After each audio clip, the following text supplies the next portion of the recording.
Hey everyone, welcome to another episode of Dynasty Underdog. I'm your host, Uriah Dawkins. With me tonight, Billy Beeman and Jake Kornblum. What's up, folks, guys, I like the fellas? dramatic pause at the beginning. I dig it. Had to gather my thoughts. No, I'm excited. I'm excited to hop on here. We're gonna finish the top end of the running backs in this rookie class with talking about Ashton Jeanty and Quinshon Judkins. Not the most natural pairing, but I don't know if there really is a natural pairing with Ashton Jeanty. So I guess it's as good as we're gonna get. But yeah, I'm excited for that. I think we have a fun show sheet. But Jake, welcome back. How you doing? Thanks for having me. I'm doing well. I just came back from Boise, Idaho. I saw Oh. the Albertson Stadium, which is where Ashton Jeanty just basically laid down his seed for the last 3 years. And funny enough, the stadium is getting absolutely destroyed. They're going through some type of renovation, so didn't get to see that majestic blue field. But regardless, Boise was a great city. There was a music festival happening while we were there and had a great time. So yeah, this is all coming together. Culmination of thoughts. Laid his seed is an interesting turn of phrase. I did. That was intentional, I like yeah. I like how. Oh my goodness! All right, we can hop into it. All right. So here's some news and nonsense. So just because it's April 1st today, this shouldn't take long. Is April Fool's funny? And can you name an April Fool's joke done well? No. How about you guys? Was that no for both? It's not funny, and you can't do it well. I think I played a good one on you guys today, but no, they're pretty much not funny. I'm sure you could find like one or two in the history where somebody gets just like a really, really good topic or whatever with their loved one that just hits well. But yeah, I don't think as a whole it ever works out too well. Honestly, I think it's probably fun for the person playing the joke, and it's almost never fun for the person getting the joke played on them. So it's probably how it goes.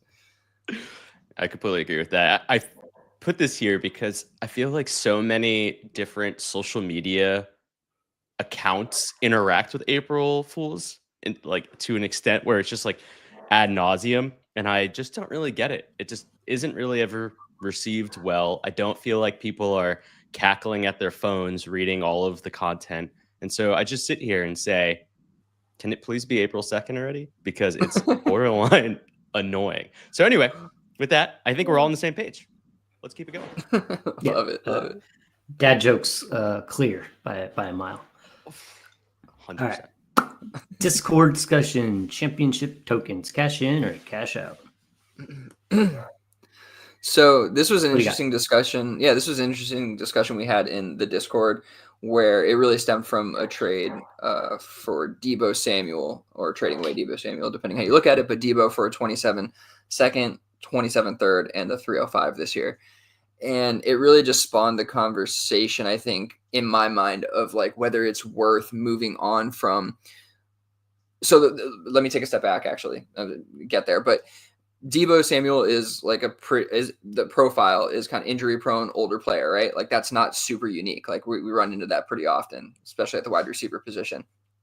And so, the idea is his value tanked, right? Then he gets traded to Washington and his value is going to at least increase a little bit, right? At least from just that move alone, but also then there's the potential upside of what he could do in this spot and that his value could increase even more given the production, right? And so with this trade, the discussion ended up kind of being, are the thirds worth moving on from the potential upside, or should you just hold Deebo, right? So it's basically, should you cash in or cash out? And we've talked a lot about how, third round picks can be championship tokens. Those can be picks that you can use later down the road when you're trying to make a push to, push in the playoffs. They can be, add-ons. They can be, great picks in the rookie draft if you play your cards right, those kind of things. So there's obviously a lot of value to having those, but is it worth? So it's just that kind of back and forth, right? And I think that this discussion with Deebo can be applied to a lot of different profiles, like here and down the road. And so I think it's a worthwhile conversation to kind of just hash out whether it's those picks, 27 pick and a 305, a mid pick, and a pretty meh draft. Is that worth giving up on the potential upside of keeping Deebo on your team and him, booming this year early on, and you can trade him for maybe 2 seconds or even more? Who knows? Thoughts? Yeah, it's just not enough for Debo, I don't think. A 27 second, a 27 third. Sorry, and 305 this year. Whether it may not matter to you guys or to other people, but to me it definitely does. If this was a 25 second, 25 third, and another 25 third, I could get behind that. But other than that, I think there's just more value in keeping Debo, see what happens. Or you could just wait 2 years and see what you have in the third round. Like, it's dumb.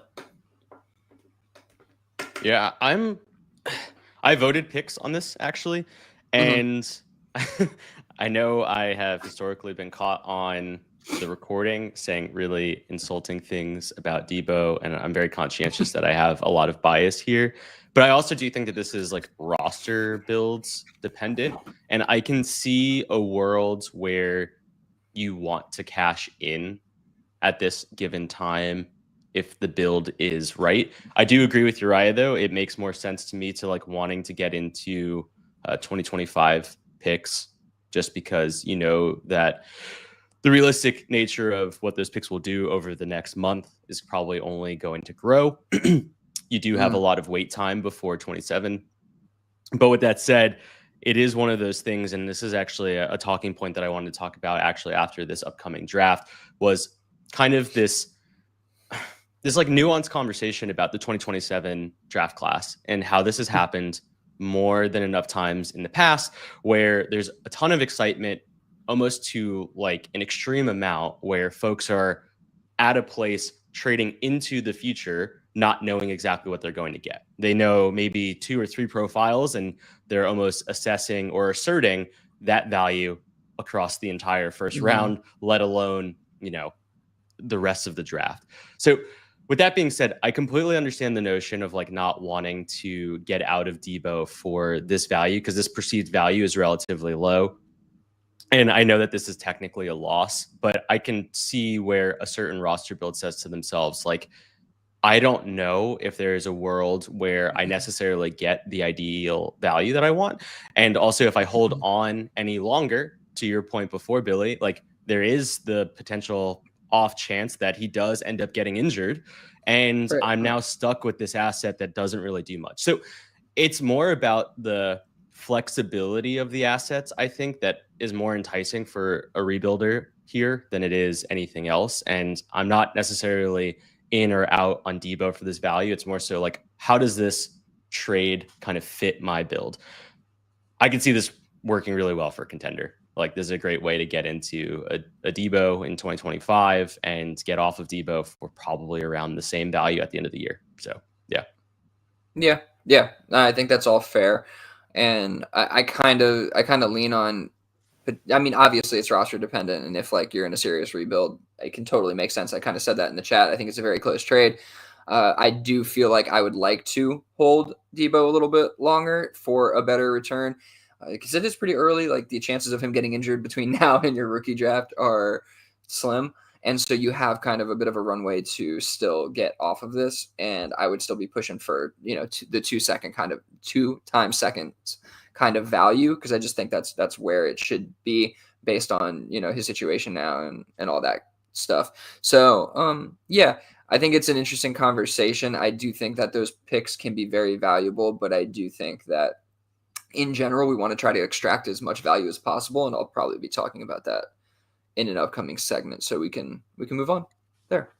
Yeah, the segue into that, we have a post here on the Twitter box by Paul Patterson, friend of the show.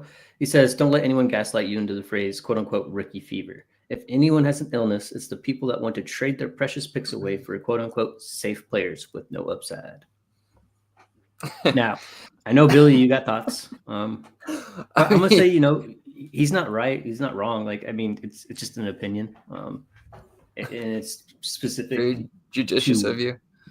Well, it's true. You know, it depends on what picks and what players, obviously, right? So, but he is right. I mean, I'm always going for like, hey, would score points. You know, that's the deal. You're trying to win, but Yeah, I think there's some value in taking advantage of people who are really, really hyped up on rookie class and getting solid players that you feel like are going to be good for you for a whole another year or two, right? And then forego that black box, which you don't know exactly how that's going to work out for you. So,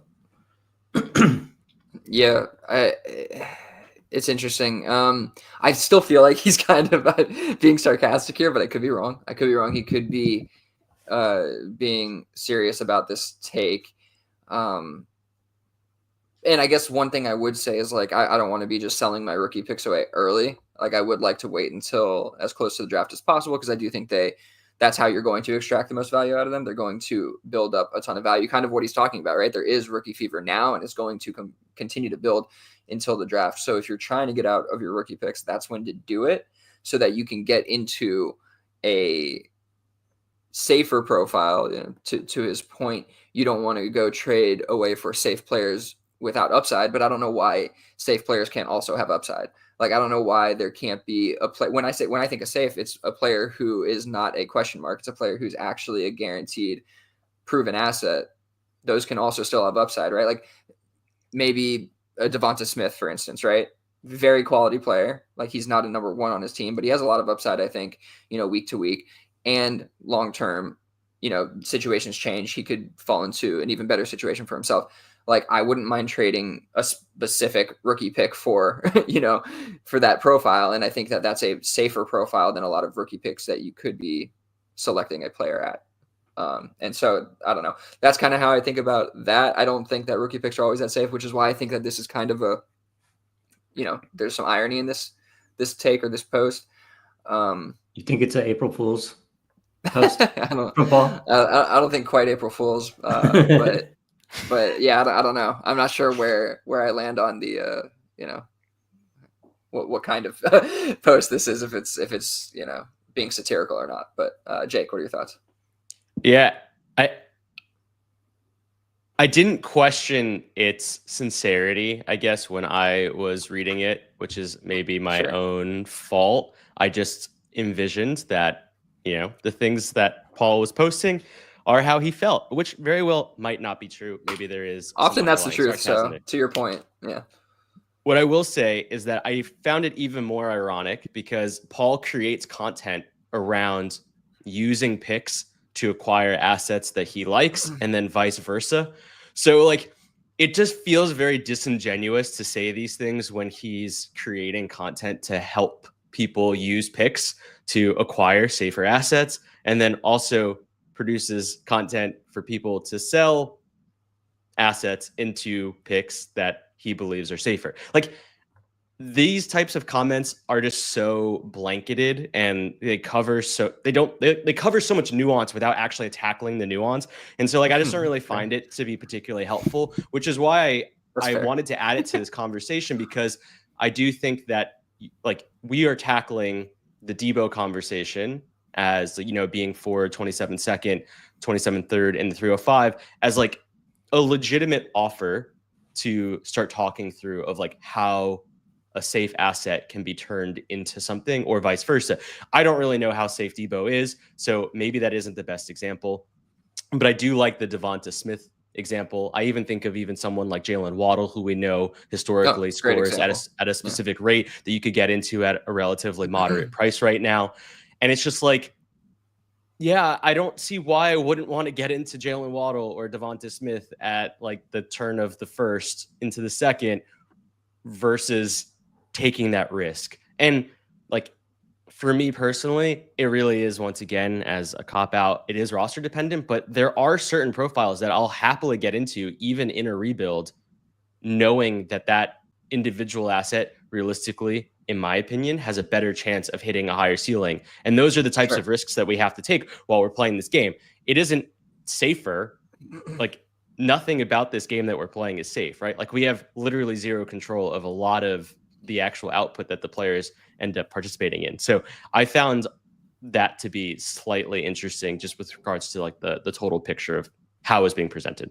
Go ahead. Would you prefer to have Matthew Golden or those players mentioned, Smith or Waddle? Yeah, I think Matthew Golden without a landing spot, I would rather have Smith or Waddle by far.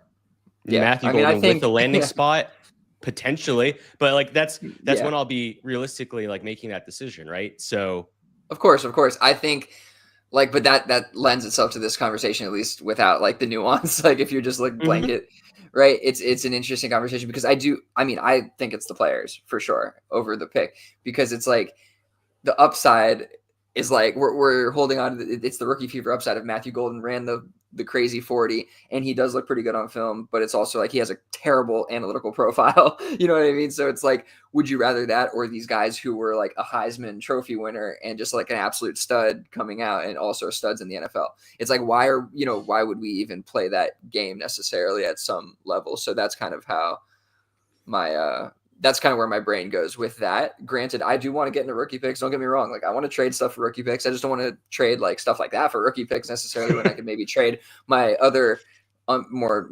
unwanted, lesser dynasty value centric players. Then I can kind of, do it that way. That's the way I want to, especially if I can get into like the second round of this draft without trading high value players, then I still feel like I'm getting in on that like late first round type value of guy there anyway. So it's like, there's a lot of ways to attack this without having to play it on the extremes, which is kind of where this tweet goes. But I did think it was funny, Ben in there, quote, "You guys just have rookie fever," or quote, "I don't like value growth and have zero risk tolerance." And it's like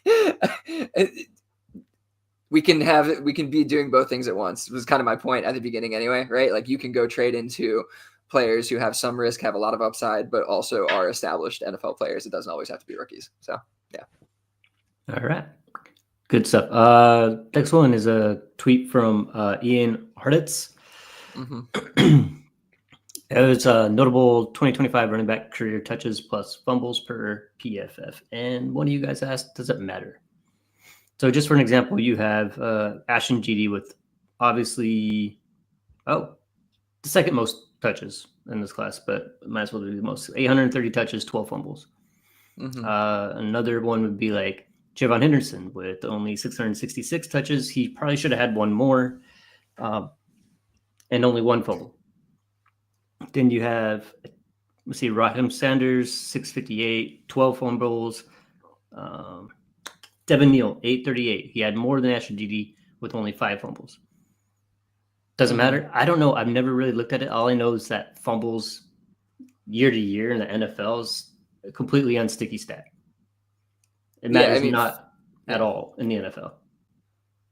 Yeah, for sure. I mean, I don't know if guys are fumbling at 10 times a clip, per those touches in the NFL that often. Like a guy, I'm looking at, Bashal Tutin, 406 touches, right? Half the touches of Jeanty, but nearly the same amount of fumbles, right? Like, I don't know what the fumble per touch R squared is versus points per game in the NFL. Like I don't know what the meaningfulness of it is. I'm sure that we could run those numbers, but just looking at it, like you don't want a guy like Tutin or Sanders considering they're fumbling at such a high rate. It's a ball security thing for sure. There's an issue there, whether it gets fixed or not. Like it's an issue now. So that just sticks out to me. Omarion Hampton sticks out a little bit in that regard too, though. He's got plenty more touches than a guy like Tutin, but I do think, for Neal, that's actually impressive that it's that few and that many carries. So I don't know if it matters like on like an actual like success level, but I do think, like on a player to player basis, contextually, it probably does matter. And I think having the touches overlaid with the fumbles helps a lot in understanding like, yeah, like a lot of fumbles on a lot of touches is fine, but like a lot of fumbles on half the touches is kind of concerning. I would feel like it definitely says something about that player, whether it has something to do with their overall success or not. I don't know. Yeah, I think it also just helps kind of bring some of the maybe lower end running backs a little bit higher up in my list. Like if I know that someone has a little bit more ball security, they might have a higher chance, let's say in a 4th round rookie pick, that if I'm, valuing, and these are just 3 random names, but if I'm valuing a Jordan James, and RJ Harvey and a Raheem Sanders, God forbid. But if I was throwing those 3 names together, maybe Jordan James at 428 total touches with 0 fumbles might just be the guy who kind of wins it over, regardless of what I think of his actual tape, just because I do think there is something there with regards to NFL teams trusting players that just don't fumble. Like, we know, to Uriah's point, that fumbles aren't necessarily a sticky stat, but we do know that dudes lose jobs over fumbling. It is a reality. So you're fumbled. I mean, you're fumbled is what I said, but you're muted. I'm fumbled. I said if Bill Belichick is your coach, you're screwed, to your point. But yes, I did fumble the back there a little bit. Yeah, that's all I had to say. Yeah, it's a good point. I do think it matters to some extent.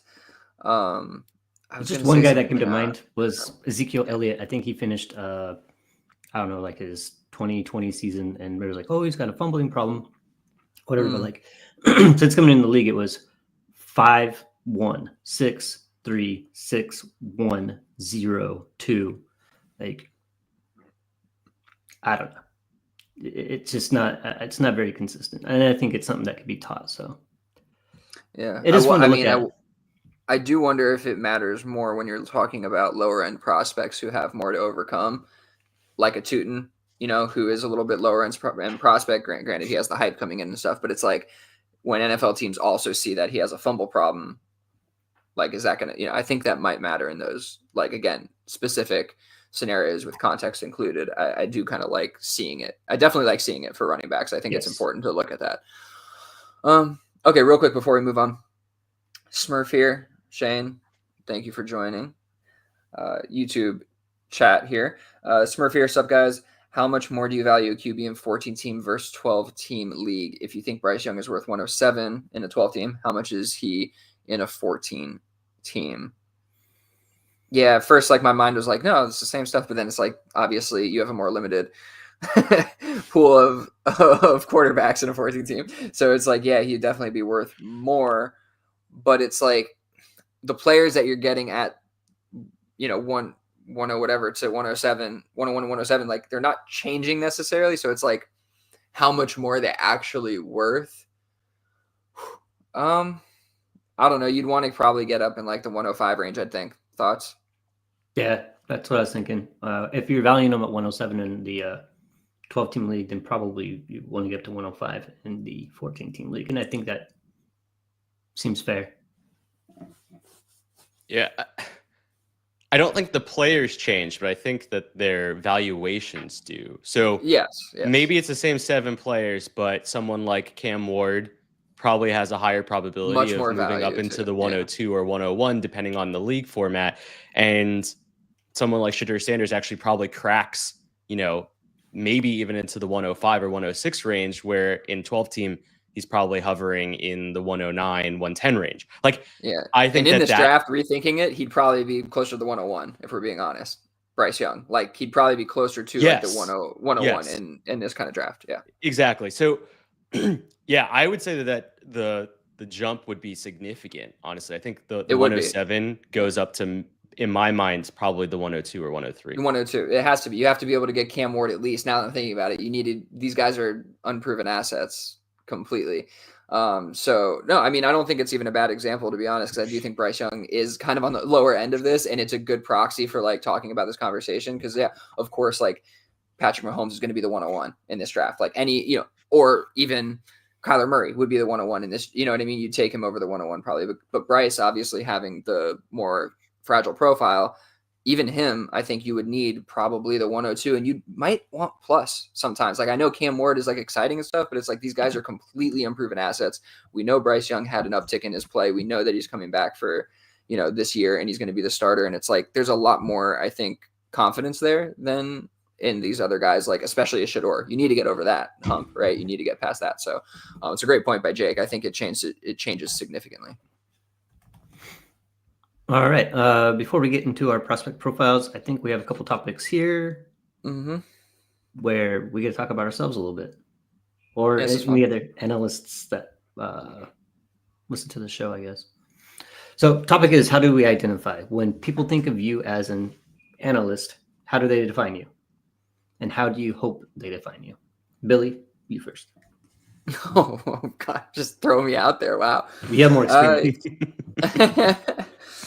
Yeah, it's an interesting one. I mean, I think when people think of me as an analyst, I hope that they define me as unbiased as possible, and as a balanced analyst who focuses on film.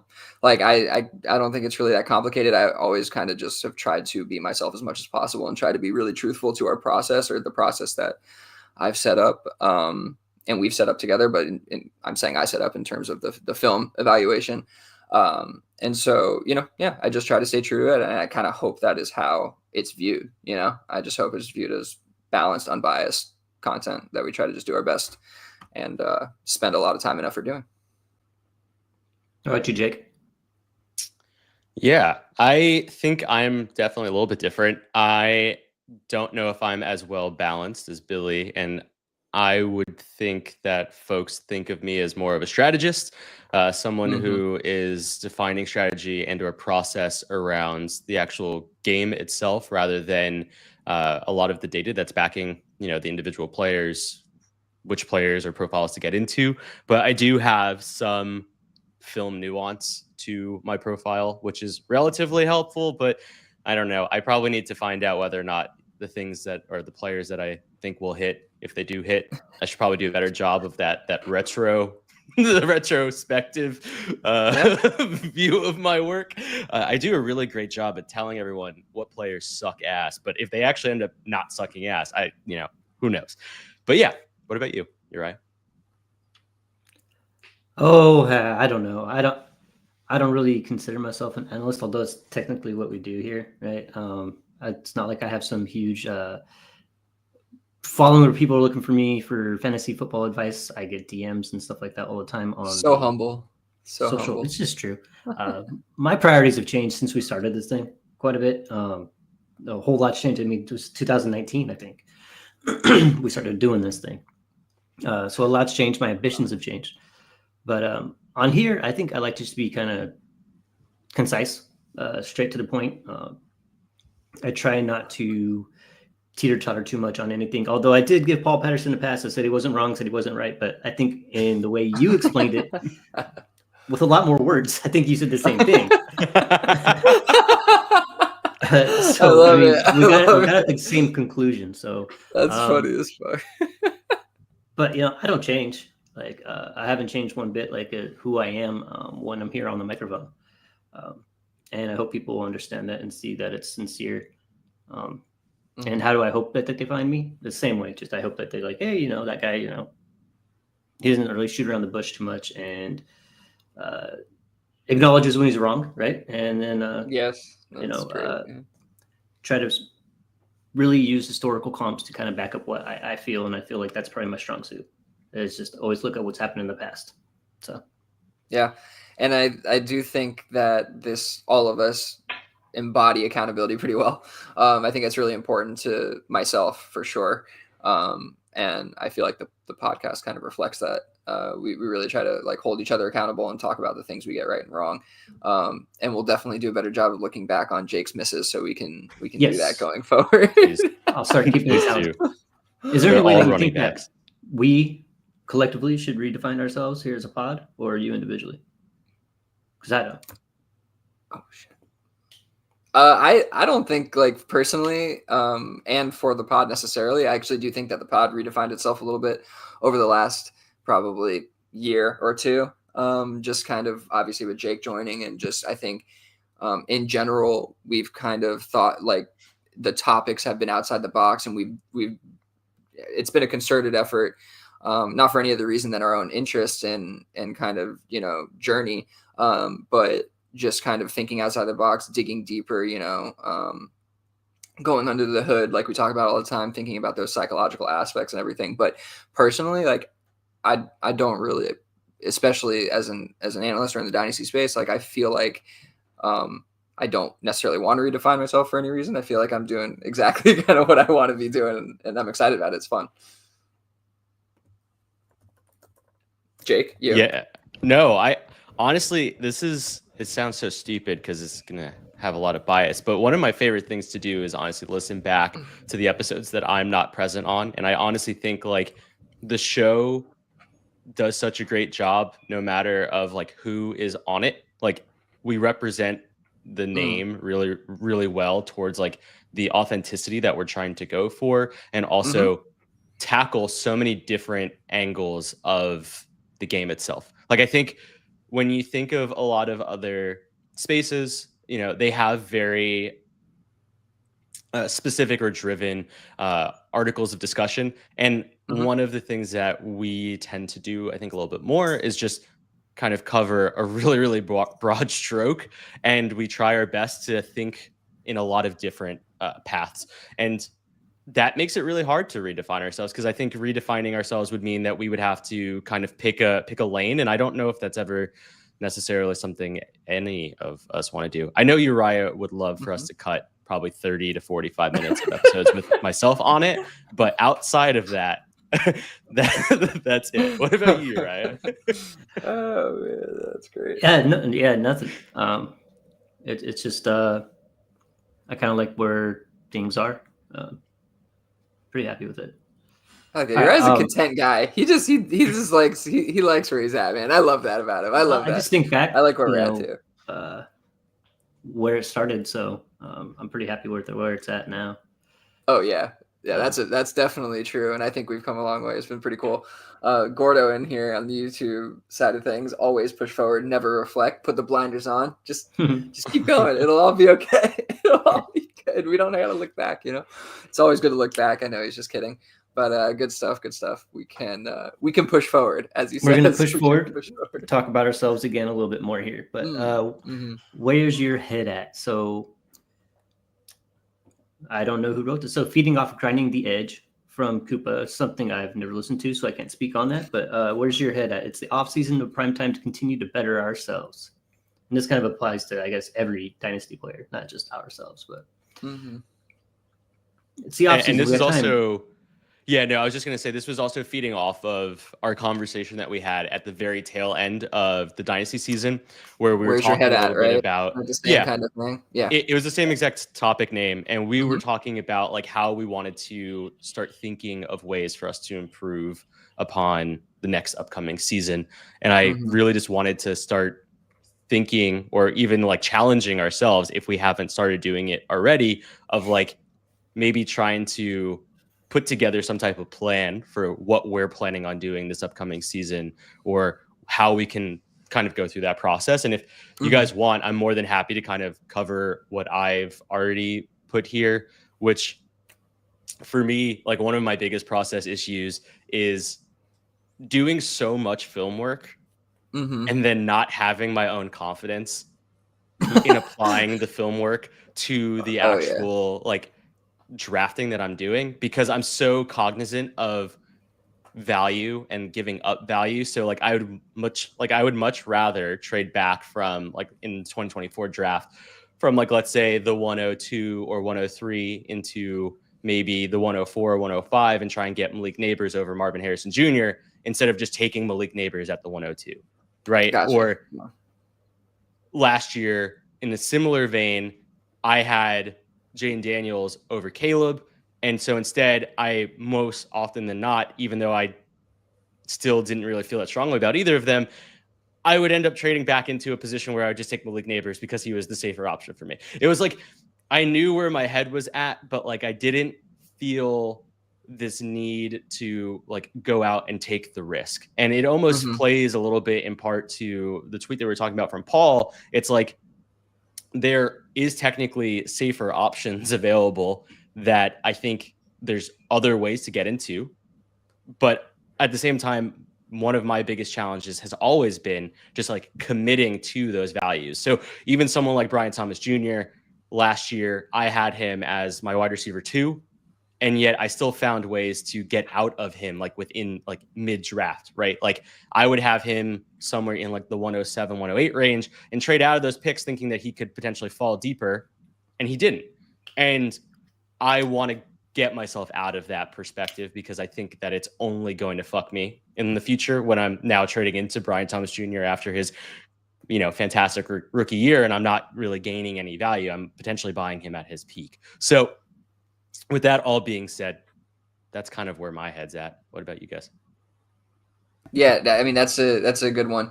I think obviously the Malik Neighbors one was like a good move to make regardless in this draft, like because you could do it from Marvin Harrison specifically. Like you could come down and almost guarantee every time you were getting Malik Neighbors, unless somebody was just that high on him and did what you're saying, right?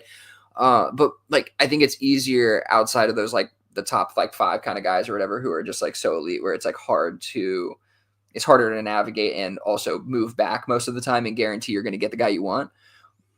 I think where I'd like to build the confidence in doing this for the most part, where I guess my whole point is I don't want to not extract value if possible. Like if I can move back and get good plus on top of it and it's not far back and I'm getting, comparable players, like I don't want to necessarily prevent myself from doing that for the most part, but I do think where you can build your chops on this, if you are not as confident as you want to be, is like do that in the second round, in the third round. Go pick your guys and don't move back on those because you're going to feel a little bit better about the loss if you don't hit on them. You know what I mean? But it's like you can build your confidence by doing that, knowing that in the first round, maybe next time you can do that on a Brian Thomas type guy where it's like, yeah, he's, not the safest profile ever. There's some holes there, but damn, man, the upside, the draft capital, the film, everything, it just lines up and some of the numbers are there. It's like, yeah, let me just take my guy. But I've had this struggle a ton. Like I've said this often with like guys like Puka and all that.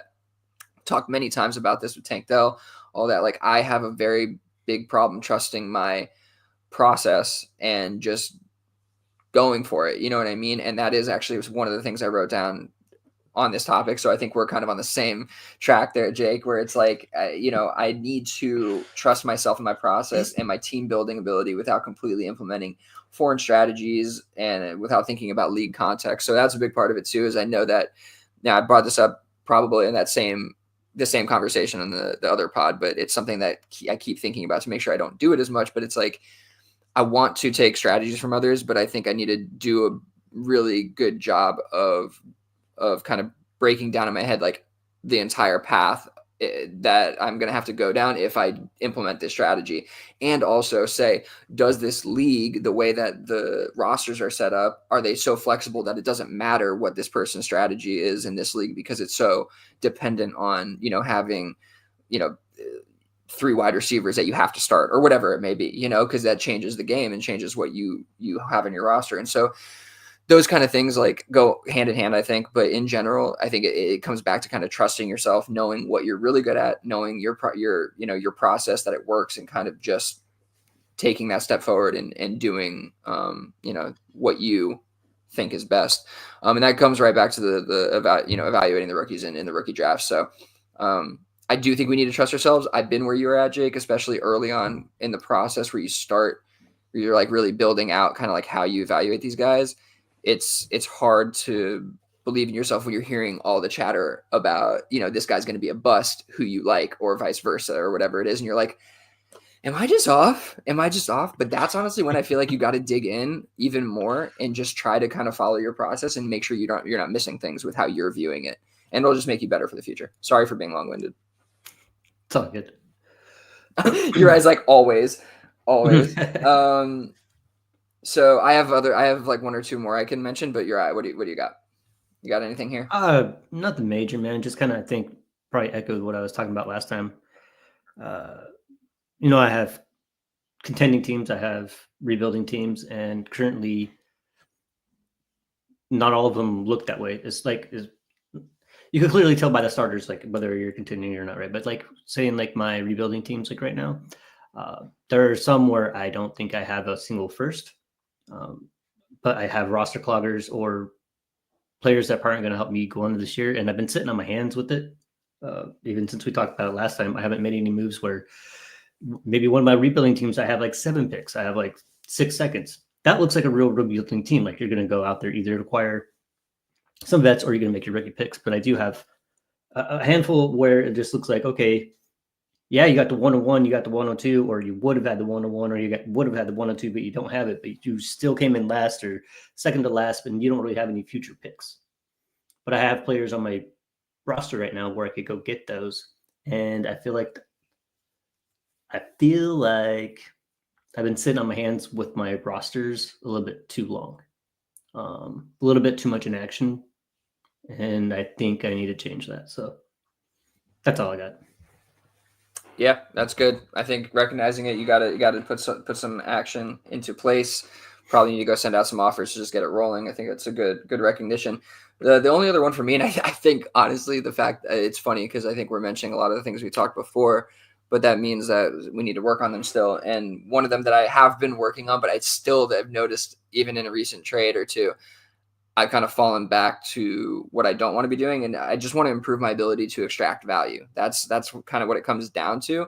But when I say that, what I mean is more like, so if I get an offer, a lot of the times I've said this before, I'll send back a counter, or even if I send an offer, I don't want to like look like a complete asshole and go crazy and send something that's way in my favor necessarily, or at least that's in my head how I'm viewing it. But then I'll send something and it gets instantly accepted. And I'm like, wait, so I could have sent something more than this and maybe had a conversation. And so I guess like what I do typically is I undervalue the market value, I guess. And then so I'll come in kind of low or at market, and the deal will just get done, which isn't necessarily a bad thing, I guess. But for me, it every time that happens and it's a quick, just like not really a discussion trade, I'm like, I probably could have extracted more value. And so at least I should offer that so that we can have that negotiation, and maybe it comes back down to what my offer and was, that got accepted. And so it's just something I want to improve on. And I know that seems kind of maybe greedy in some way, but I do feel like I'm leaving some meat on the bone. And so that's just something I want to improve on and continue to kind of focus on.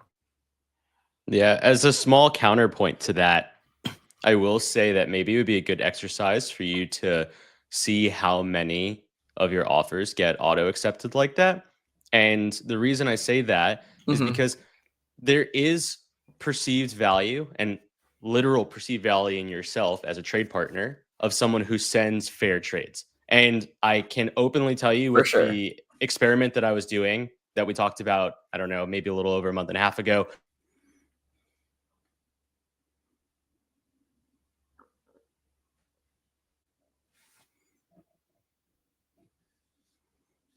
Oh, did Jake freeze, or is it? I think Jake. Oh no! Well, you both froze for a second there. Yeah. I'm back. You're back. Can you guys hear me? All right. Sorry about that. You're saying the conversation we had a month ago. Yeah. Yeah. So the conversation we had a month ago with regards to the different like personalities that I was interacting with in different leagues, trying to basically like with one of those personalities, attack the league with just basically very one-sided trades and see if I can like work through them like that. I can openly tell you that that persona is basically unworkable now. Like I know for a fact that I can't get the deals done that I once did. And it kind of is in a similar vein to the gaining momentum conversations that we've had. I think when folks are aware of the fact that either your team is improving to a place where it's overly competitive, they no longer want to help you. But also if you're trying to kind of take advantage of them more often than not, they also don't want to try and work a fair deal. So there is a lot of value in the process of sending out fair trades occasionally, and then also not. And so for me, I like to send out like fair trade offers for typically like middling assets that I don't feel bad about losing quote unquote some value on, knowing that I can realistically flip them for that same ish value in some other window. And versus like getting into a more premium asset, knowing that there's different ways to get into that premium asset with kind of finagling values with maybe multiple picks or different pick valuations, things like that, that can get me into a place where I feel a lot more comfortable. I just say that as maybe a place for you to kind of attack that notion of being like, what am I doing? How is it actually working? And like, in this league where I'm potentially losing some of this middle value, am I actually gaining it on some of the bigger trades that I'm now able to get done that I'm actually gaining more value on? Because I think that that's more potentially valuable to your team. And kind of managing momentum too in that way where it's like you have trades that, keep the the appearance down a little bit or undercover that you're flexing here and there, but you're also, I mean, I think obviously there is that push and pull that you want to make sure you balance like 100%. You don't want to just be sending offers. And that's why I'm clearly cognizant of like not trying to be crazy with these offers. So, to kind of put people on notice that I'm like trying to get over on them, even though I'm trying to collect, value. So it's definitely that push and pull, but I agree. Maybe if you know better the cadence per league of how you actually, or how that actually goes for you, then you can maybe, better purposefully like apply it. So that'd be the idea. I think it's a good idea. You're right. I need to look into how I can kind of find which ones are more auto accept than not, but it may just be going through one league to get my head wrapped around it first. But good stuff. I appreciate the back and forth there. All right, let's hop into some prospect profiles. We're going to do 2 running backs tonight. We'll do one that, pretty much clear cut 101 of the running back class here. So Ashton Jeanty, Boise State. What do you guys got? I can go in first. Is that cool? Hop in. All right. Get in there. Sweet. Yeah. So, lots of positive things to say about Ashton Jeanty. I watched his Oregon and UNLV tape. Oregon was definitely the, I guess, more challenging game for him. Just overall, more difficult opponent. What I will say is that I found him to be hyper vertical pre-snap. A lot of times you'll see running backs almost in like a hunched over fashion. This dude's standing as straight up as a board as he can. And I found that was actually really helpful for what I think is maybe one of his most elite traits, which is his vision. I think he reads the game really well from that stance, and it helps him honestly read a lot of gaps within the offensive line and defensive line, as well as if you watch his head, he almost has it kind of like on a minor swivel where he's just watching the corners pinch in, bounce out. So I found that to be really helpful and also just like borderline unique. He has a lot of camouflage lower body movement. It reads like he has 2 different hemispheres, making it super challenging for defenders to read him. So by that, I just mean like he doesn't make a lot of micro movements up top. So what ends up happening is, since he's so stiff up top, whatever he's doing down below ends up actually causing almost like a delayed reaction by the defender. He's a positive play gainer. He has an innate capability to drag yards out of nothing, especially just given how stocky this dude is for his size. He has limited receiving usage, which kind of sucked. I really wanted to see a little more. I didn't think he was necessarily a bad receiver. Didn't think his hands were necessarily bad. Just didn't really get enough on tape that I was going to be able to call out. He does lack hyper elusivity. So I found that because of his more static upper body movements, he doesn't have that innate ability to just like one-on-one just break off from somebody. More often than not, he's actually breaking a tackle or feigning off of a tackle, or just straight up out muscling a dude to get off of him, and then uses that next level burst to basically help. I don't think that he has extreme top end speed, but he has pretty decent top end speed to get away from defenders. So that all really helped his game. And then lastly, like I said before, his elite vision and play processing is really what I think makes him so unique. I don't like player comps, but a lot of times when I watched him play, he did give me almost like Le'Veon Bell aesthetic, where he's super patient with the way that he pushes through individual gaps, and found that to just be very exciting, because Le'Veon Bell during his prime was probably one of my favorite running backs in the modern era. I know that's probably a hot take because he wasn't really that much fun to watch, but I do find that like the hyper cerebral players to be just really fun to watch. That all being said, he's still actually graded out as my running back 2, and that's going to be probably a little juicy realistically due to his draft capital. He'll probably be my running back 1, but from just a tape perspective, and I'll just say it out here, Travion Henderson was my running back 1. I just think that dude, he's got a little bit more to his game that I think is I'm not going to say exceptional. I just think that it's a little bit better rounded for the NFL. And if he finds the right spot, I think that both of them will probably be just as successful as one another. So, yeah. Yeah, it's a good breakdown. I think, I think I'm going to have him and Henderson neck and neck in terms of a film grade. I have no doubt that Jeanty is going to be my running back one. He's going to get crazy draft capital and a really good landing spot and all that. So, yeah, I think that's kind of clear cut. But I do think that was a really good breakdown. I like the two different hemispheres description. I think that actually does a really good job of describing that to people and how that kind of they interact, the two kind of different parts of the upper body and the lower body. For me, very patient, methodical runner, displays incredible body control through contact, lacks upper elite lateral dynamicism, but exhibits excellent bend to evade defenders and maintain balance. He's an exceptional ability to create yards post-contact, very apparent for anybody who watches him. Fast, but not elite, in my opinion. Good burst, but not elite, in my opinion. I think it's very close, but it's not quite there. Fundamentally sound footwork, efficient change of direction, reliable pass catcher, excellent vision once into the second level, and quality pass protector. I do think the vision is near elite as well. Very quick processor, quick recognition of blockers and defenders. He noticeably understands the blocking scheme and plans approaches appropriately.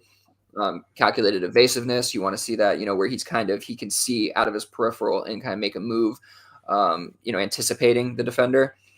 So I think he does a really good job of adjusting on the fly, diagnosing the field in real time, especially at the second level with effectiveness. You can really see him once he gets to the second level. He's just able to kind of, whether it's cutting across, he sees where he really needs to go, and he's able to effectively, complete the task.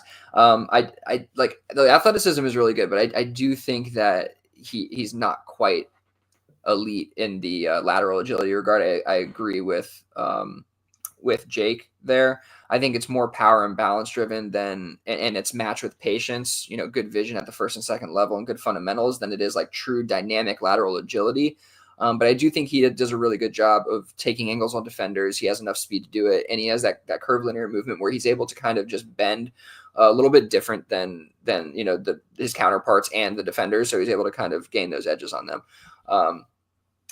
Other than that, the most elite trait for him is going to be his rush technique, his contact balance, his footwork, all of that. And it's impressive. Like, there's no doubt about it. He has a great wide base, low center of gravity, very natural.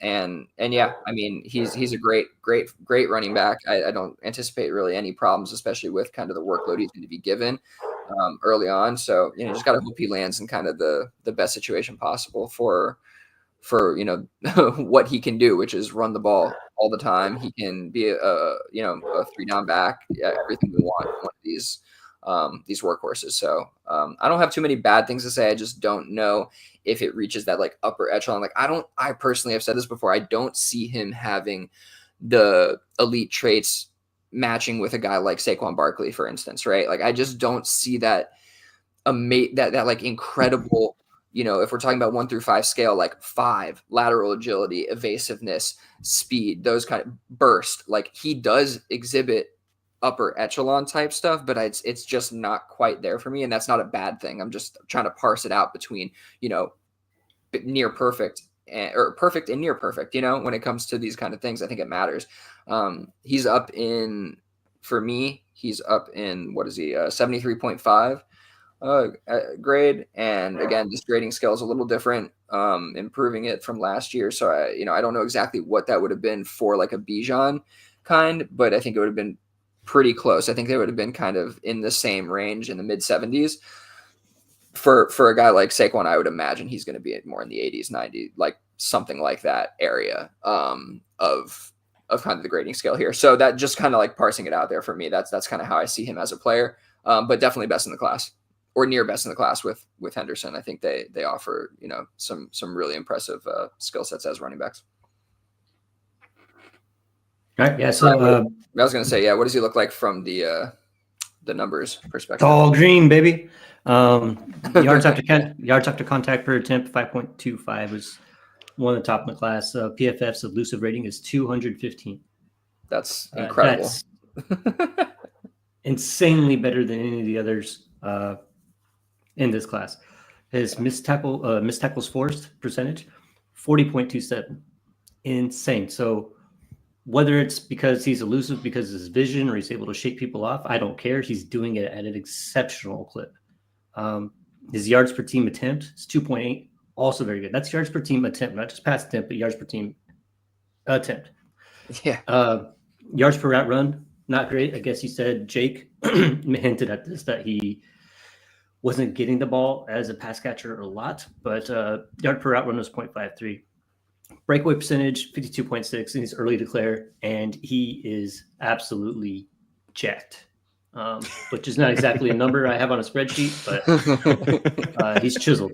What do you mean? Checks all the boxes. You're not looking at the jacked box right there? That's I see it on the sheet. He checks them all by a lot. Yeah, he does. He definitely does. And I think the yards per route run in 2024 would have 2023 would have looked a lot better. Like he went from being incredible, like highly utilized in the passing game to not being utilized very much in his final season. So I definitely think that is definitely think that context matters for the yards per out run. But if you just looked at the yards per team attempt, 2.8, that's incredible. Like for any player to be doing that from a team attempt perspective is crazy. The elusive rating, a good elusive rating is like 115. Yeah. He's like 100. He's like 100 over that. So it's like missed tackle force at 40.2%. Yeah. I mean, from a numbers perspective, from a film perspective, he passes the sniff test. All right. Next guy is Quinshon. I don't know. Quinshon. All right. Judkins from Ohio State. Standing at a 6'2", steak ass. What do you got? Steak ass. Sweet. I watched him against Oregon and Penn State, and then I actually watched another game today because I realized how negative my notes were. So I really wanted to see just Quinshon in a little bit better light. These were two really tough games, I will say, but his split down back, as a lot of people are calling it, Mr. If there wasn't another running back present, Quinshon would be running back one. For those people, Travion did have two relatively decent games against both Oregon and Penn State. So I don't know if that's necessarily a good excuse. With that being said, he's a power rusher that just gets stuffed way too often for my liking. He just doesn't have that elusiveness at the line to even break into, a 2 or 3 yard gain. He looks like someone who might have a lot of difficulty if that's going to be his specific role. He lacks a lot of top end speed, but one of the biggest things I noticed is that when he is in open space, his second leg almost drags on the ground. Like it doesn't look like it's running at the same height as his other leg. And it was just a really unique thing that I wanted to call out. He does have excellent bursts into those gaps, but he just doesn't have high end speed to make that actually a foundational aspect. You're muted. Are you talking about his leading leg versus his following leg? Or are you talking left or right? Yeah, I was talking about his following leg. So in this specific play that I noticed in open field, his right leg was his leading leg. His second leg was his left. Okay. And so I did find that he does tend to tread and shed both tackles and weight. Strong, deep quad hamstring runner. He just lacks that full package. I just don't feel like he actually has that burst off of his calves that you would typically expect from a running back of his shape and size. His most productive plays in the 2 games came from dumps and screens, as well as options, which I don't particularly think is relatively positive. So I probably need a wider net, but wasn't excited enough to watch. So I lied to myself and I watched a little bit more against Marshall. He had a great game. He did read holes against lower competition significantly better, but were those holes just giant gaps? Personally, I think that was probably more likely the case, a lot easier to read. And I did notice that he still lacked also a ton of receiving reps. There's a lot of folks out there that are kind of hyping up his receiving game, but I didn't really see the reps to see it in the 3 games that I watched. So I must be missing something. Maybe it's the other 9 games that he played, because they did have 12 games this year. So that could be on me. What about you, Billy? Yeah, I don't know if the pass catching has never been a strong skill set of his, or at least utilized. I know that he can catch the ball for sure, and I'm sure he can be utilized more at the next level. But when they're not utilized in college, they're typically not utilized that way at the next level. I agree with a lot of what Jake said. So I guess we're going to be a little bit lower on Judkins than consensus, because I do think that he's, in most people's eyes, much better player than we're probably laying out here. But a downhill runner with good processing and recognition, but lacks athleticism to match. Bottom line, often invites contact, likely because he possesses good power, but lacks the needed lateral skill set and bend, in my opinion, to avoid and evade defenders consistently.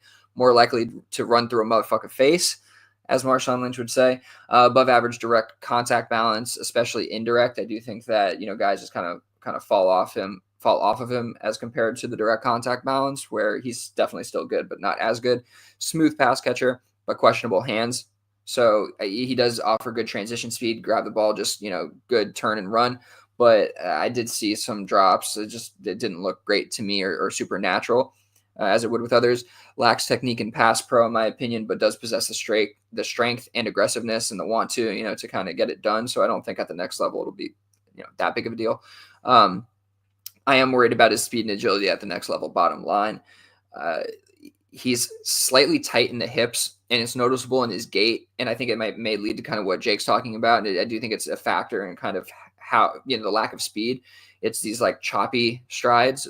But at the end of the day, I do think the aggressiveness, the contact balance is going to, show through at the next level. I think he could be definitely a good short yardage back, kind of what he did in college. I think if he plays kind of a similar role, not a 3-down back, he could definitely be successful in a certain role. But he's just not my cup of tea for this day and age of the NFL.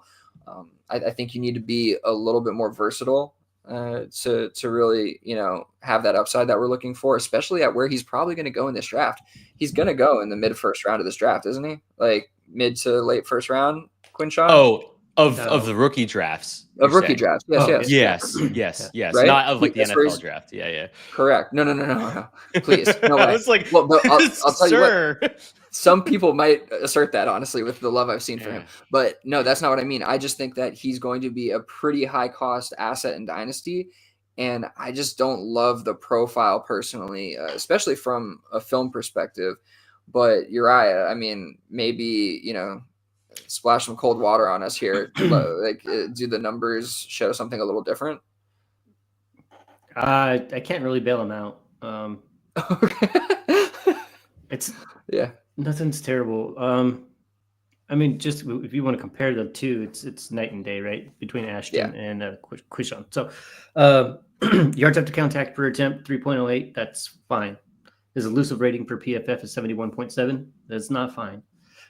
His missed tackle force percentage is 23.08%, and that is it's mediocre. It's mediocre. Yeah, I mean, I'm trying to be nice here. His yards per team attempt, 1.2. Pretty. It's not great. Yards per out 1.01. So hopefully he has good hands, or whenever he does get the ball in his hands, but it doesn't seem like he gets used that way by what you guys are saying. And his breakaway percentage is only 38.2. Very average, very, very average. And actually, some of it is kind of disappointing as far as, but it matches up with what you guys are saying as far as elusiveness and being able to create yards after contact or having the vision to get those extra yards. It doesn't seem like he's able to really do that. Yeah, that 308 number is not good for, yards after contact per attempt. Like, no, it's not. Even, you want to see it kind of above 4.5, to be honest with you, for these guys who you're really expecting to create at the next level. If they're not even doing it in college, it's concerning. And then the elusiveness kind of backs that up, and the missed tackles force are okay. Like, he obviously is doing it. It's more middling than it is, upper echelon. But yeah, the yards per out run, I think Jake kind of pointed it out. There were some like broken plays and some screens that he was able to take. And I think that really kind of boost those numbers up for last year. But the yards per team pass attempt are the ones I want to focus on. And that's bad. 1.2. That's not good, especially, coming on back of like, he's sharing He's sharing for sure. Yeah. Ashton Jeanty obviously is blowing that out of the water. But then, look at a DJ Giddens or something. It's like 1.9, which is like a lot more. Like 1.9 to 1. From 1.2 is a lot more. Yes. And so, that's obviously it's per team attempt, and he's sharing, but still you'd like to see it a little higher. You definitely like to see it a little higher. So I don't think the analytical profile really backs up the hype that he's getting in the community. No. And I think our film evaluation kind of more aligns with what we're seeing, from the data. So yeah, I kind of dig where we're coming from here in terms of the player he is. I think we're kind of hitting it on the head.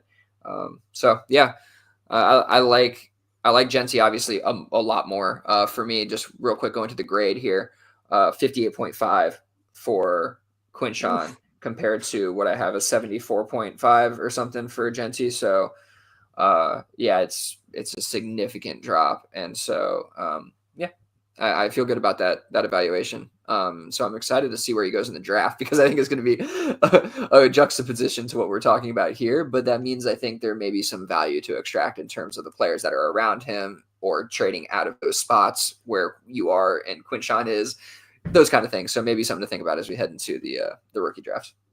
What I will also say just really quickly is that his general box score performances are relatively positive, and I do know that stands out to still a lot of the community. I think he averaged somewhere in the 14 to 15 touchdown range across all 3 years in college. That was as a true freshman up to his junior year. So that all being said, there are going to be people, regardless, that are going to like profiles like this, because first and foremost, he was truly a Debbie Darling who had a relatively positive continued career throughout college. And there are things about his game that I do think will end up translating well into certain offenses.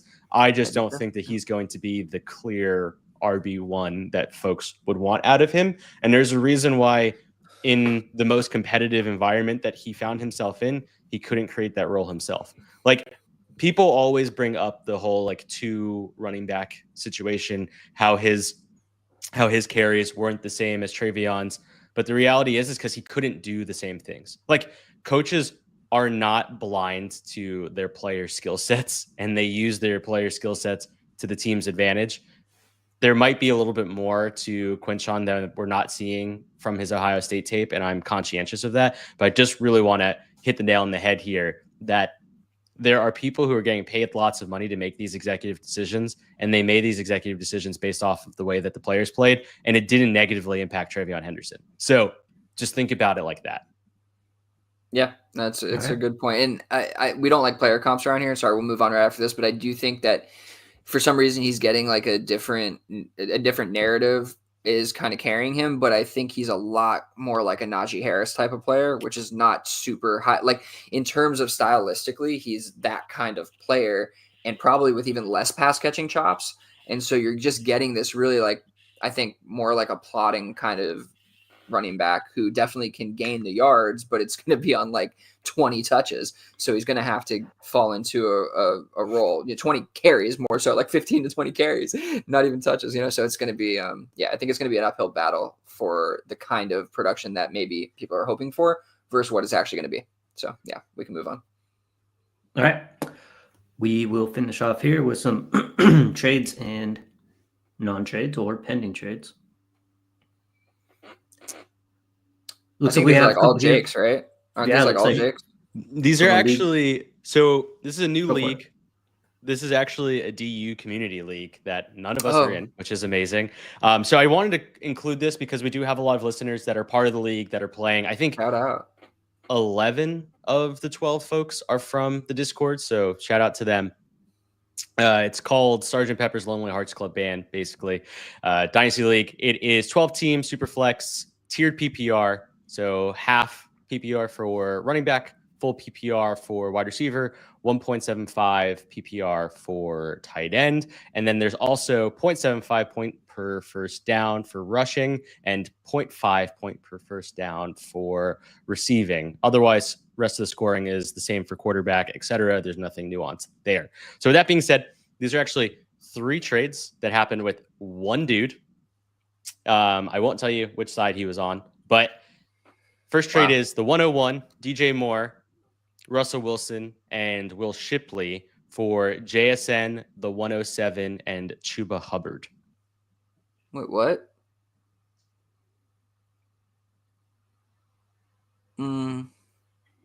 It's the 101. Okay, it's the 101 side. Yeah. By also by agree. so much. Yeah, by a lot.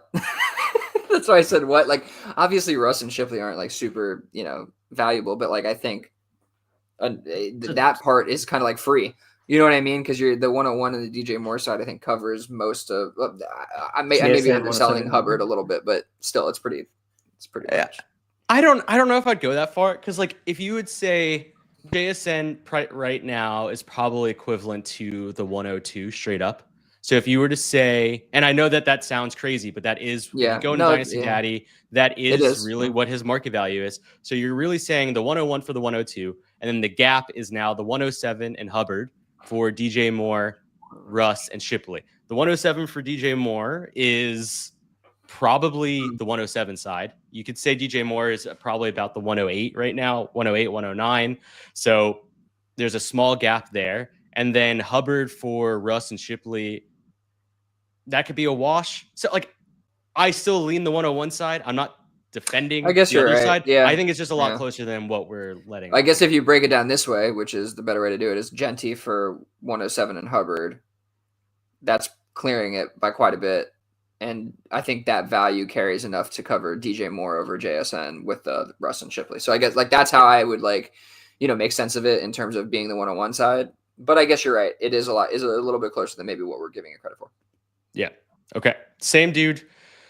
The 102, the 26 second, Sam Darnold, Sam Howell for Brock Purdy, the 111, the 205, and the 403. 102 side. 102. That's a tougher one for sure.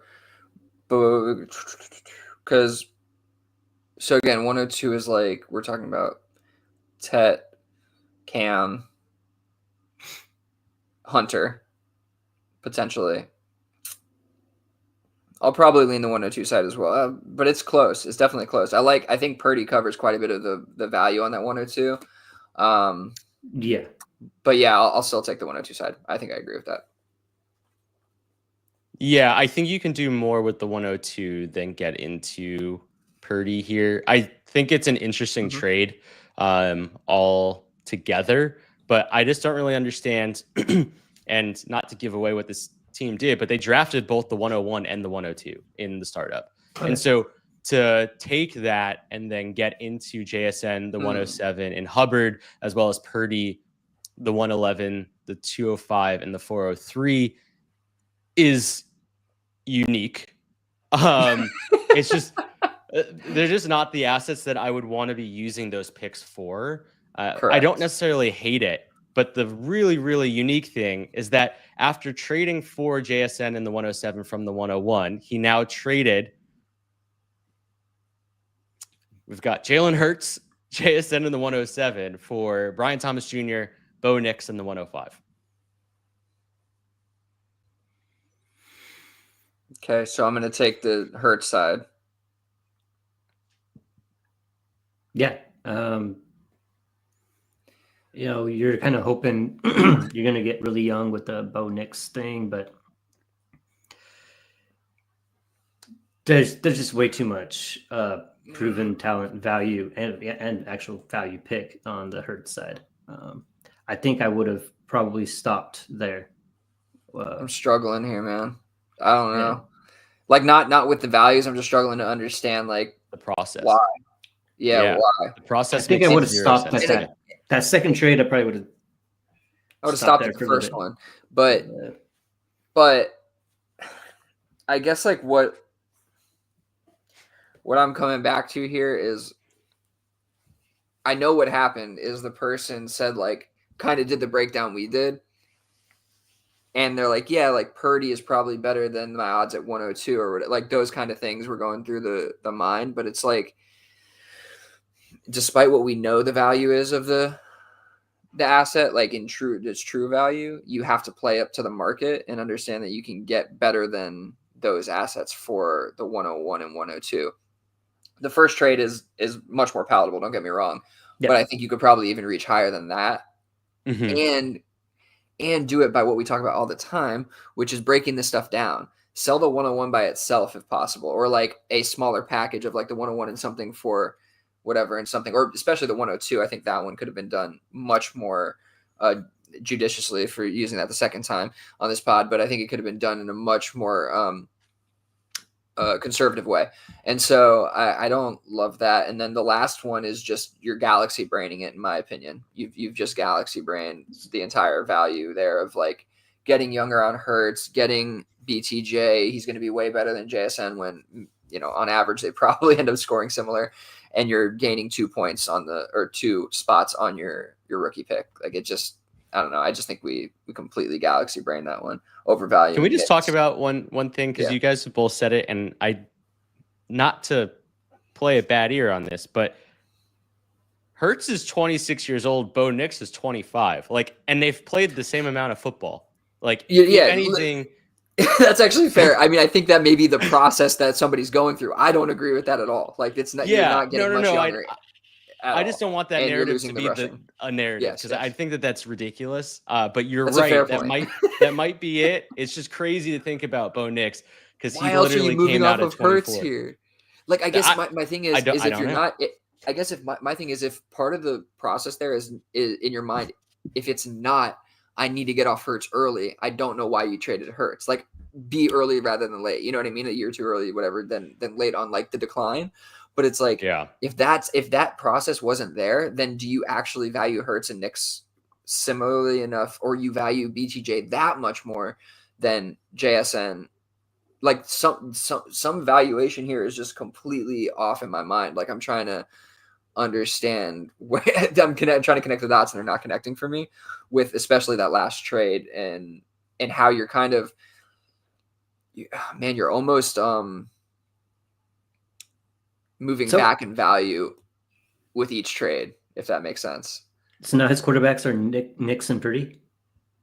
Correct. So his team right now, and maybe this will be helpful, it's not a bad lineup. It's Bo Nix, Devon Achane, Brian Thomas Jr., Evan Ingram, Garrett Wilson, James Conner. This is where it gets a little dicey. Keenan Allen, Chuba Hubbard, Tyrone Tracy, Brock Purdy. On the bench, just some notable names. We got Trey Benson, A.D. Mitchell, Wan'Dale Robinson, Pop Douglas, Theo Johnson, Cole Kmet, and he has the 105, 111, 205. Still has all his other future picks. So yeah, I think he was a lot better off with Hurts and Darnold and at least one of those picks. And maybe adding JSN, the 107, and Hubbard was that's what he did. Maybe adding that package was okay. But even so, he moved away the 101 DJ Moore off of that team where he had Hurts, and the 102 where he could have probably moved the 102 for like BTJ and gotten that done in some, and just been fine and gotten his asset that way. I almost think there's no way that wouldn't have gotten done given these. Well, I don't know. That person who did that was pretty heady on that last trade. There's something else that could have been done here. A lot of different ways to attack this than what happened. And and also, how quickly did these trades happen? All within the last week. That's why they're all included. That also is that momentum. He rode the momentum the wrong way, and somebody caught it and was like, I'm going to take advantage of this. So yeah, I would that's my last thought on that. The only other thing I will add, there's the small caveat that in the community, there was a lot of talks about the tush push being removed from the NFL.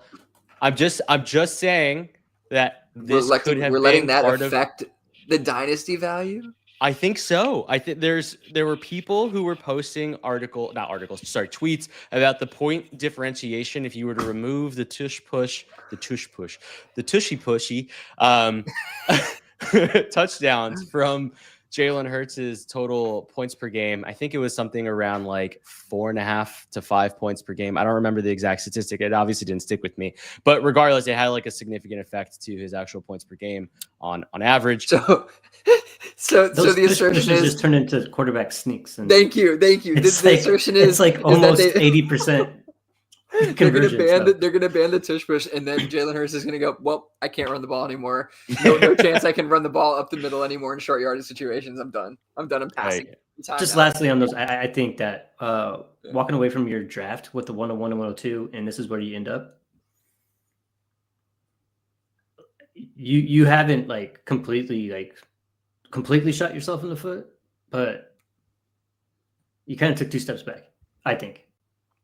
Took a couple steps back. I agree with you. I don't think that this is like disastrous, like to completely destroy your team, but I think you made it a little harder on yourself is all. You're gonna have to kind of reverse engineer some of this, I think, potentially. Yeah, and to almost your point before about what you were talking about with your own trades. Like there's some nuance to trying to maximize value. And what I was talking about specifically is when you're dealing with quote unquote elite assets, you don't want to be the giver, right? Like you don't want to be the one giving up value on trades when you're trading away the 101. You should be feeling amazing about what you're doing. Yes. Yeah. Exactly. And I don't know if I would have felt amazing about any of those. I might have felt like I was being, relatively giving to the rest of the league. But anyway, we have a comment from... Sorry, before you said just the last point,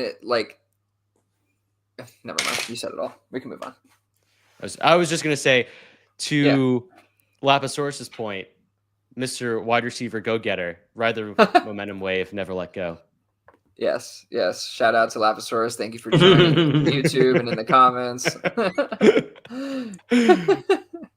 All right. Last one we have here is from, I believe they're in our Discord. I don't think they're very active, but they hit me up on the socials for questions from time to time. So this person has the 105 and the 210, and they have an offer for a 26 first and second and the 210.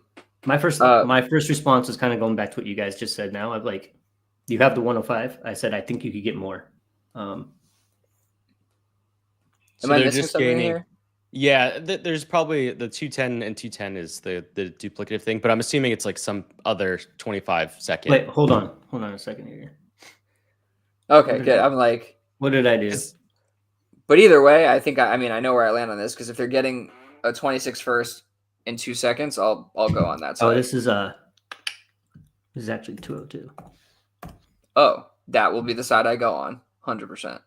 Yeah, I'll take the 26 first and the 2 seconds. I actually think this is a trade that I've been thinking about in general, not the specific picks, but you're hearing a lot of people talk about how this is like a contenders draft, right? How this is a draft for people. I obviously hear this on the Superflex Super Show quite a bit, and it's in I don't know if I fully agree with the premise necessarily. Like if it's a contenders draft, then wouldn't you be able to select that player and sell them to a contender for plus down the road? Like if those are the kind of players you're getting, but I guess you're more comfortable maybe risking that late pick to add points to your team. I'm not sure exactly how that narrative works out, but I think the best thing you can do if you want to get out of this draft is simply move on to 26 and add a pick. I think that's going to be a really easy thing to do. And I think the pick is going to be quite a bit more valuable, even though now I'm hearing people, the 26 draft is going to suck too. Like every year, every draft is going to suck apparently. But if you're getting a plus, like if you can get a 26 first plus a second for just your mid 25 first, I'll probably do that every time. And this one you're getting kind of 2 for a similar deal. Yeah, I like it. So 105 a mid first though? Like, is this like when we're like talking about like our 20s or our 30s and we're like, you're in your mid 30s? It's a mediocre pick this year. It's a mediocre pick. Like it's gonna be like an okay pick for sure. But if I can get a 26 first plus 2 seconds, yeah, I'll do that. Especially if I'm going from the 210 to the 202 and just adding a second. Like, yeah, it seems to make sense to me. Yeah, I guess the disconnect that I would have is that if that 26 first turns into the 110, 111, that gap between those two, is that? I don't think it's going to be that big of a gap. Like, especially with the quarterbacks that you're going to have there, it's going to push quite a bit down. So it's like, That's fair. you know what I mean? Like, Yeah. My point is, if you want to get out of this draft, I think that's a very comfortable way to do it without losing really any value and probably gaining a little bit of rookie pick value. Do you think you can do more with the timing? Like, do you think you can maybe sit on this a little bit longer and extract more value? Yeah. Yes. Yeah. I think you should always be thinking of, when you're making these trades, like, can I hold on to this pick longer? Do I need to make, so like, again, with this one, you're not using anything that you're getting back any sooner than you are the pick that you're trading away. So I do think, to your point, you could wait and try to get even more, like if that's possible, when it's on the clock, or even a week or two before the draft, when you're starting hearing buzz about, oh, Travis Hunter, definitely a wide receiver, definitely going to, XYZ team. And now I'm just saying, and now that's potentially in the 104, 105 range, like the pick is so much more highly valued. So I do think that's always the heady play. Cool. That's good enough. Anything else you guys want to talk about? That's it for me. I think we covered it. All right. We'll join our Discord. If you haven't already, hit up Billy for a link to that, or Jake or myself. We're on socials. Thanks for listening. Obviously, really appreciate all you guys who have come aboard over the last few years, and just thinking about how long Billy and I have been doing this is just kind of still kind of crazy sometimes, thinking about that people actually want to listen to us talk about this stuff. So you are appreciated. Other than that, you guys have a good night. Love y'all. Be easy. Oh, click end.